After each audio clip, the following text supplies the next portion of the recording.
Hello, hello.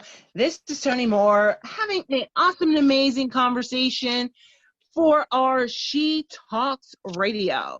You know, the radio, the hostess with the mostest, where we're always helping women become successful, become healed, and also to empower themselves to build, brand, and bank their business. I mean, if future is the female, we can't show up broke, right? Well, today I would like to invite everyone out to have this awesome conversation with my sister girl, Denise Williams, also known as the Procurement Queen. Hey, Miss Denise, how are you? Hi, Miss Moore. I'm doing well. Thank you for inviting me today. Oh, girl, you are doing so much amazing stuff in the world and helping women boss up and get the check. I mean, people talk the receipts, but you telling them how to get a check. So I have a question. Like, what made you get started as the procurement queen? Yes. Well, procurement, I absolutely love it. But, I got into it from just leaving the classroom, so to speak, and is applying for a position as assistant director of procurement for the largest school district in New Jersey, which is under $1 billion in annual assets. So one of the things that I noticed while in that position was that a lot of minorities and a lot of women were not responding to the bids and RFPs that I would actually put on the street.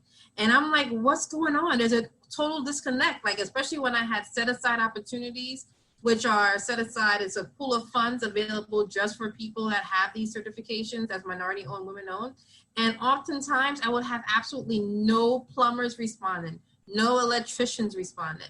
And it just became like, something is going on. I need to change this. How do I change the landscape? How do I get more business owners engaged in this process? And then I started the Procurement Queen as a result of that, where I educate business owners on how to navigate the government contracting process and also to get certified and compete for these opportunities. Wow. Now, you've been working as the procurement queen for how many years now? For 3 years now. Okay. Now, as the procurement queen in your role, did you ever discover why women and minorities and African Americans were not responding? Yeah, so oftentimes they would say things like, oh, well, I didn't know you would give business contracts to my company. They weren't even aware that these opportunities even existed. And so some of the ways that we found that information out was we're really just calling vendors up that we actually emailed them the bid. They're like, well, I received something, but I didn't know what it was. I'm like, did you open it? They're like, no. So it's like it's something they got intimidated with the whole process. And when you work for the government, you can't help them respond to the bid because you're the one that's actually putting it in. So it's the conflict of interest. So, they really don't have the resources that they needed in order to really respond to these bids. So that was one of the reasons that we found. So just a lack of knowledge, lack of awareness. Well, somewhere in the Bible it says that people are destroyed by the lack of knowledge. But I'm sure that a lot of people are very thankful for you for at least making them aware. Now, I have a question. When you do make them aware and you tell them about the bid process, do they have what they need to at least bid, or do you have to help them build their businesses? A bit of both. So I do have this program called Get the Contract Challenge. And in that program, we go over the things you need in order to really bid on an actual government contract. So some of the things is your business needs to be in order. It needs to be legitimate. What does that mean? You need to have an LLC, an S Corp. It needs to be set up correctly. That's one. The other thing that's also important for businesses to compete is cash flow. So they need to have like their income statements, balance sheet, their tax documents need to be available. So that's also important when they actually respond to bids. And in different states, there are some documents that are required. So for example, in New Jersey, we have the AA 302 form, which is really a report that tells the government how many African Americans you have, the male or female. It gives the race and gender and the different positions that people within your company actually hold. And even though you're a one-person company, you still need to complete that employee information report. And in the end, when you submit it, you get a certificate. So that certificate is mandatory in order to be awarded a contract in New Jersey. So just knowing those things. So you really have to be bid ready before you even see the opportunity. Because there are some instances where if you don't have your AA3 or 2 or that employee report certificate, they would accept the form that you actually submitted, like the actual application. You could submit that with your bid. But some companies may not even be aware that they could do that. And so you really have to have these documents in place to do what I call stay bid ready, because whenever they put out a bid, it's anywhere at a minimum of 10 days. So if you're not an LLC, if you don't have tax documents, it's really hard to put together all those things within a short period of time. So Toni, you always talk about handling your business and make sure it's not messy. And so it's important that your business documents are all put together as well. Well, I mean, I think let's just stay in that stay bid ready lane with regards to it. And you talked about how a lot of my people, because, I'm an African-American female, who I tell people all the time, look, your beginnings should never dictate your destiny. So when we're talking about staying bid ready, perhaps maybe they're not aware of the type of money that they're leaving on the table. Can you tell them, like, what is the highest bid? I already know one of them that boggled my mind, but what is like the highest like type of bid or procurement, I guess request for proposal where someone got the receipts? Well, for example, there's so many, and in procurement, I mean, the contracts could be as high as $58 million, especially like at the federal level.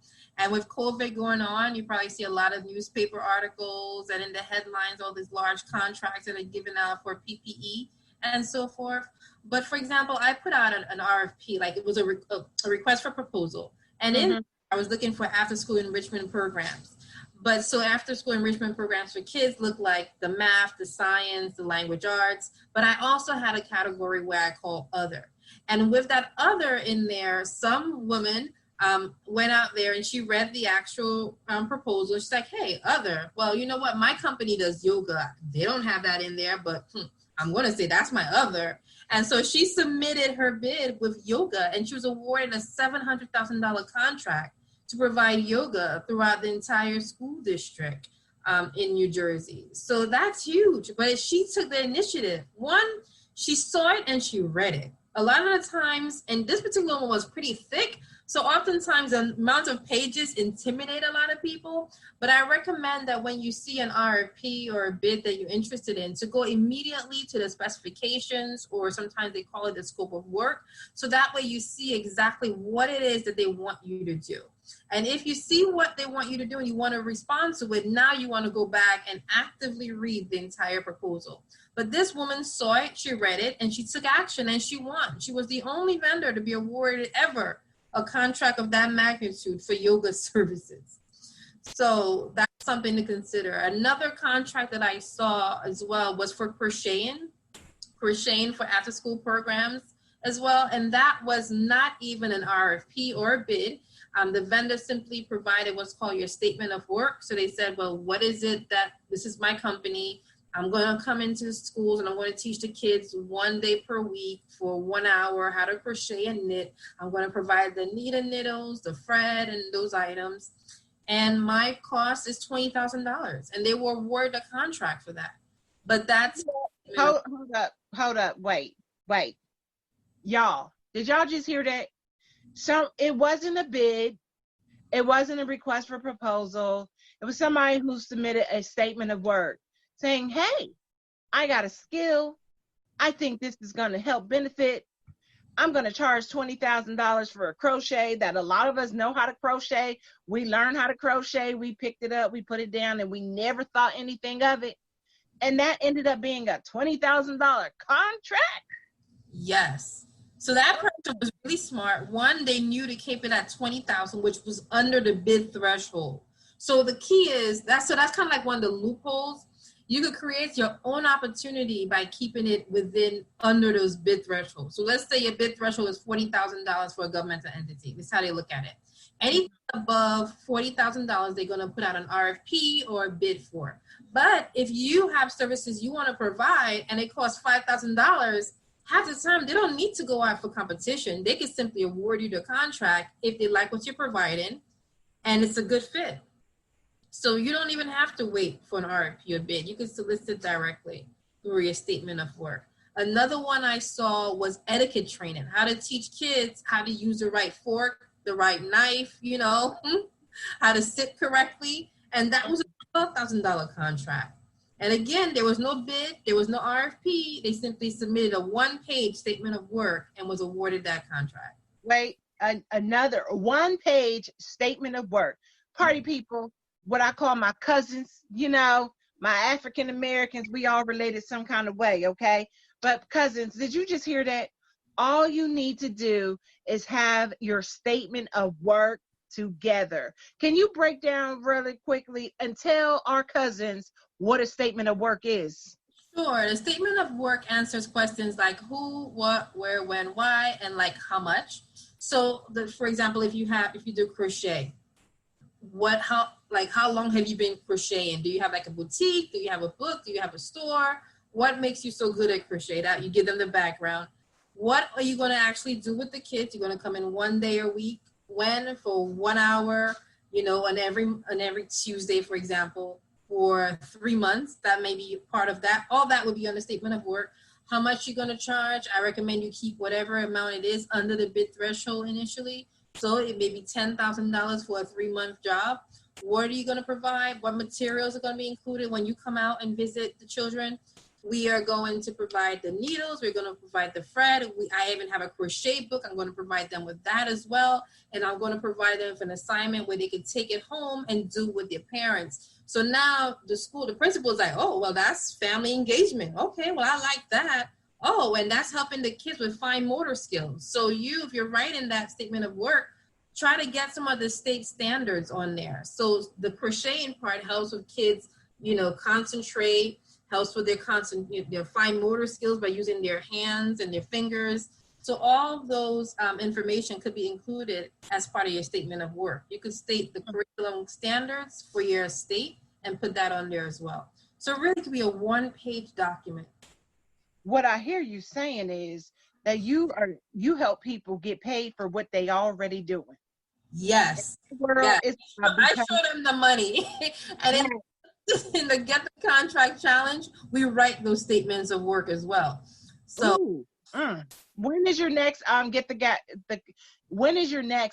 the Contract Challenge? Sure. So the next session starts in August the 13th, and it goes until November, and it's a 90-day process, where it's really 90 days of helping you step by step respond to bids and RFPs. So during the 90 days, like I have a cohort going on right now. And so I have businesses from New Jersey, Virginia, Ohio, and Nevada. And so every week we meet and we go over bids, RFPs, statements of work, creating that. We go over thresholds. We analyze documents, submit different information. It's all in that class. And they're learning how to compete and do contracts in all those 4 states. So they're learning all the documents in order to stay bid ready in 4 different states in the Get the Contract Challenge. So the class is customized, and it's only a small group of people that are in there at once. So that way I can customize and help you along the way. Oh, that sounds nice. What's for 90 days? 90 days working with the Procurement Queen to help people get contract bid ready and stay bid ready. Yeah. And what is the link? What is your lead page link for that? Sure. You could reach out to procurementqueen.com. It's right on the website, and it's called Get the Contract Challenge. Okay, cousins. Now there is no excuse. You are now aware that someone makes $700,000 teaching yoga to children, and you're also aware that someone taught themselves how to crochet, and now they're making $12,000. Okay, what can you do? I'm all about banking your brilliance, and I tell people all the time, you can either bank your brilliance at the low level, or you can appreciate the higher vibrations. And, I'm still stuck on the fact that we're not aware. Because of the fact that we're not aware, then we keep on doing things over and over again. I want to know, like, when it comes to your awareness, Miss Procurement Queen, I'm going to just call you the Procurement Queen because that's who you are. When it comes to it, who are your ideal clients? My ideal clients are the ones who are maybe nervous, but are willing to take that extra step and actually go after these contracting opportunities. So they're business owners. Maybe they've been in business for five or more years, and they're ready to compete. They have some cash flow at hand, because one other thing to keep in mind is when you work with the government, you don't get paid upfront, right? A lot of times the net terms the standard is net 30. So 30 days from providing the goods or the services is when you get paid. So you need to have that cash flow on hand to either pay your employees if you have a team. So I'm looking for business owners that are established and that have cash flow or access to cash flow. And do you care if it's a man or a woman? No, I don't. I work with all races too, and also getting your company certified is a plus. So even veterans, if you're a veteran, you should get your company certified as a veteran-owned business, and there are opportunities for that too. I know, I tell you people all the time, you better go and see the Procurement Queen, okay? Because you just get paid more. You become more bankable based on what you already do. Of course, as you said, they can't be showing up with a business. They're going to have to handle their business and make sure that their business looks good on paper. And I always tell people, you got to look the way they want you to look, period, So with regards to that, do you can you work with people from all throughout the United States? Yes, I do. So I have clients in Virginia, Ohio, Nevada, North Carolina. The only state I do not work with is New York, but I do work in all the other states. Wait a minute, you don't worry. No shade to New York, but ain't you up the street and around the corner from New York?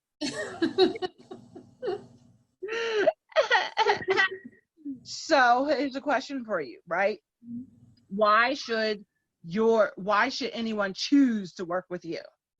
One, I have a 100% success rate getting your company. I absolutely enjoy procurement, and I have lots of certifications in terms of and work and knowledge, because it's important to have hands-on experience. So I used to write the RFPs. I used to write these bids that I put out on the street, and I used to also evaluate them and see which vendor gets recommended for a contract award. So I know exactly what they're looking for. I know what the document should look like. If you forget to check off one box, but your price is the lowest, you will be disqualified because you did not follow instructions. So something as simple as, checking a box could cost you thousands and thousands of dollars. So going through that and helping you with that process is one of the things that I enjoy. I love it. I love everything about it. And party people, let me just say, the Procurement Queen is one of our active members in the Future Millionaires Club. And I tell all my future millionaires, you build it, you brand it, you bank it, and then you get certified and you get more bank. Okay. We get the receipts, we protect our assets, and we just build trust. We may not have been trust fund babies, but we're going to trust our funds to bank our funds so our children and our children's children can be trust fund babies, right? So before you leave us, let us know, what are you up to? How's that book coming along? Y'all, she my friend too, so I'm gonna ask her some personal business. What you doing with your book, sis? I have a goal of at least one page. I know it's like one page, but one page per week, right? So I'm still writing a book, and I'm busy helping business owners in the Get Their Contract Challenge. They keep me really busy with that, showing me the different bids that they want to respond to. I mean, they're going to bid walkthroughs, bid openings. They're doing all of those things. So even though you're scared, you have me along there with you for 90 days to hold your hands through that process. And you have to be in it in order to win it. So I don't want you to sit on the sidelines anymore and say, well, they keep winning all these contracts. Well, did you respond? And right in your own state, right in your own backyard, there's contracts and opportunities. So at your colleges, they put out bids and RFPs. Your 4-year colleges, your 2-year colleges, your city, your state. And if you have services that you provide and they are putting out RFPs, and some of your portion of your own tax-paying dollars are going towards these contracts. So why not let that person be you that win that contract if you could provide a service? Okay, so I want to compete. Absolutely. Why not get paid? Now I have a question. Where can people go and learn more about you and your services? Sure, definitely check out procurementqueen.com. I also have a Procurement Queen Academy. Is a class on there for New Jersey. It's a DIY to get your business, your company certified in New Jersey. And check me out on Instagram and Facebook at Procurement Queen, all over. Just go into google.com and type in Procurement Queen, and my information is on there. You can definitely reach out. If you want to chat, there's a resource for that as well.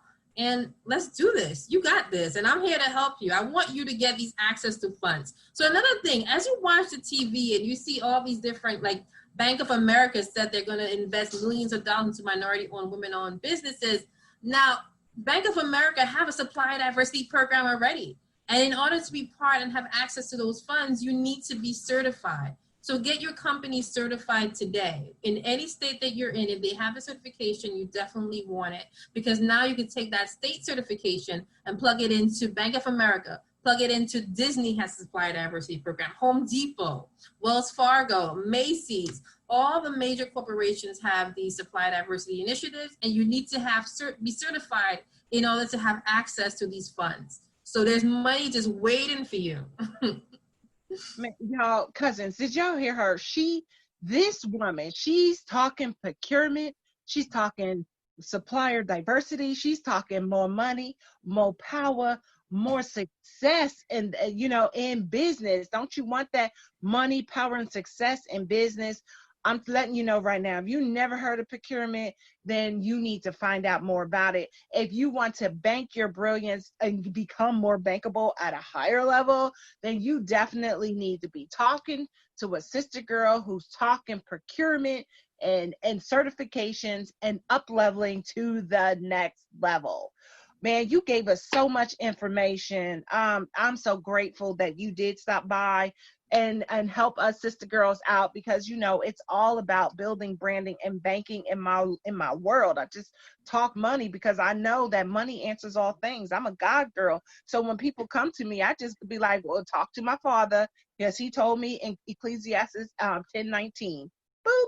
Money answers all things. And now you have given us a resource and the answer to our prayers. If we're saying, how do I get paid more for what I know? You just told us about the statement of work. I don't know about y'all, but I am definitely going to be on that next bandwagon, because I want to stay bid ready. Okay. Because I'll be ye also ready, because you don't never know when that check is going to come. Right. And we're not talking a welfare check. We're talking like a government check that can help you and your children and your children's children. Before we leave, Procurement Queen, is there any last words that you want to share with the rest of your cousins? I want you guys to repeat after me. I am going to win contracts. I'm going to win. I am helpful, and I enjoy learning. And I enjoy learning. That's Do it right. again. And I'll be quiet, because I wanted to put my words out. I wanted that the words in my mouth to be the soil of my existence. But I'm going to let you go ahead, Procurement Queen. Say it again for the listeners. I want you guys to say, wherever you are, out loud, I am going to win contracts. I am helpful, and I enjoy learning. You are going to win a contract. Whether your contract is for $12,000 or $50 million, it's still a contract. You are helpful, because the information that I share with you, I want you to take that, and I want you to tell a friend, tell different people. I want you to enjoy learning, because procurement regulations change, and in order to stay abreast in your business, you have to read and stay on top of these things. So I just want you to be successful, and you got this, and I'm here to help you. So check out procurementqueen.com. You can look on Instagram at Procurement Queen, and just go into Google and type in Prudential Supply Diversity Programs and see all those different goods and services that they're looking for. So if you're a real estate agent, they're looking for relocation specialists. Delta Airlines need your coffee. They need your cake. They need your products, right? So they even have a supply diversity. So just do that. Go into Google, type in Delta Airlines Supply Diversity Programs, and take a look and see all the different goods and services that they're looking for. Thank you. Thank you so much, Procurement Queen. We want to thank you. We look forward to working with you. I don't know about y'all cousins, but Sister Girl will be on the next Procurement Queen Challenge. So we're going to thank you so much. You have an awesome and amazing day. We will talk real soon.